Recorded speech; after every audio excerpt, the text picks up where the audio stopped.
আসসালামু আলাইকুম।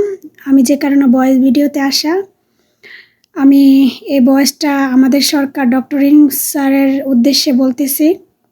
দয়া করে এই ভয়েসটা বেশি বেশি করে শেয়ার করবেন এবং সবাই একটু কষ্ট করে ডুয়েট করবেন আমার প্রবাসী ভাই ও বোনেরা। আমি কখনোই কোনো ভিডিওতে বলি না ডুয়েট করার জন্য বা শেয়ার করার জন্য। আপনারা আমার এই ভয়েসটা বেশি বেশি করে শেয়ার করবেন এবং ডুয়েট করবেন। তো আমি যে কারণে ভয়েস ভিডিওতে আসা, তো ডক্টর ইউনূস স্যার, আমি আপনার উদ্দেশ্যে কিছু কথা বলতে চাচ্ছি, আপনার দৃষ্টি আকর্ষণ করে বলতেছি। আমাদের প্রবাসী ভাইদের জন্য, ওনারা প্রবাসী ভাইরা রেমিটেন্স যোদ্ধা, তো এখানে কিন্তু মেয়েদেরও অনেকটাই অবলম্বন আছে। কারণ আমরা মেয়েরা যা টাকা পাই, বেতন পাই, আমাদের এখানে আমরা বাইরে যেতে পারি না। আমাদের অবশ্যই আমাদের কফিল ওইটা ব্যাংকের মাধ্যমে ট্রান্সফার করে বাংলাদেশে, কারণ আমাদের কফিল বিকাশ কি হুন্ডি কি এগুলা চেনে না। প্রত্যেকটা মেয়ের ক্ষেত্রে তার বেতনটা যখন আসে তখন কফিলেই বাহিরের থেকে ব্যাংকের মাধ্যমে ছেড়ে দেয়। আর আমাদের প্রবাসী ভাইয়েরা রাস্তায় যাইতে পারে, হুন্ডিতে ছাড়তে পারে বা বিকাশে ছাড়তে পারে, এরকম ওদের সিস্টেম আছে। কিন্তু আমাদের মেয়েদের এক ব্যাংক ছাড়া আর কোনো সিস্টেম নাই এখানে।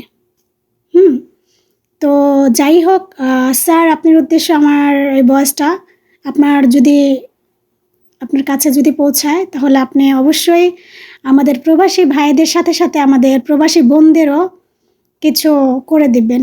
আর আমাদের প্রবাসী বোনেরা মনে করেন সকালে উঠা যে সারা দিন রাত পরিশ্রম করে, ওদের কিন্তু ছুটি নাই কোনো।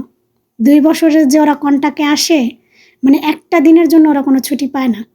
আর আমার প্রবাসী ভাইয়েরা কিন্তু শুক্রবার বা যে কোনো একটা সপ্তাহ ছুটি ওদের আছে। তো আপনার উদ্দেশ্যে স্যার আমার এই কথাটা বলা, যে আপনি প্রবাসী বোনদের যে লাঞ্ছনা গঞ্ছনা হয় প্রবাসের মাটিতে, তারপরে বাংলাদেশ গেলেও ওরা শান্তিমতো বিয়ে শাদী করতে পারে না, প্রবাসী কাজের মেয়ে বলে অনেক কিছু বলে খোটা দেয়, খোটা শুনতে হয়। আর বিয়ে করতে গেল মোটা অঙ্কের যৌতুক দাবি করা হয়, তারপরে বিয়ের পরও খোটা শুনতে হয়। তো স্যার, আপনার দৃষ্টি আকর্ষণ করে বলতেছি, এই বিষয়গুলো একটু দেখবেন। আমাদের প্রবাসী ভাইদের সাথে সাথে আমরা প্রবাসী বোনেরাও অনেক কষ্ট করি প্রবাসের জন্য। আর যখন এই গোটা আন্দোলন হয়েছে, আমরা প্রবাসী বোনেরা আমরা এখানে ছিলাম। আমরা কেউ হয়তো পিক লাগাইছি, কেউ হয়তো বিকাশে টাকা পাঠাইছি, অনেক বোনেরাই আছে। তো যাই হোক স্যার, আপনার উদ্দেশ্যে আমার এই কথাটাই থাকবে।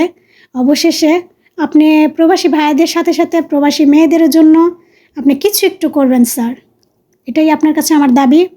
আর এই ভিডিওটা বেশি বেশি করে শেয়ার করবেন, বেশি বেশি করে ডুয়েট করবেন, যাতে আমাদের প্রধানমন্ত্রীর কাছে, ডক্টর ইউনূস স্যারের কাছে আমাদের এই ভিডিওগুলো যায়, আমাদের এই মেয়েদের বার্তাগুলো যাতে ওনার কাছে যায়।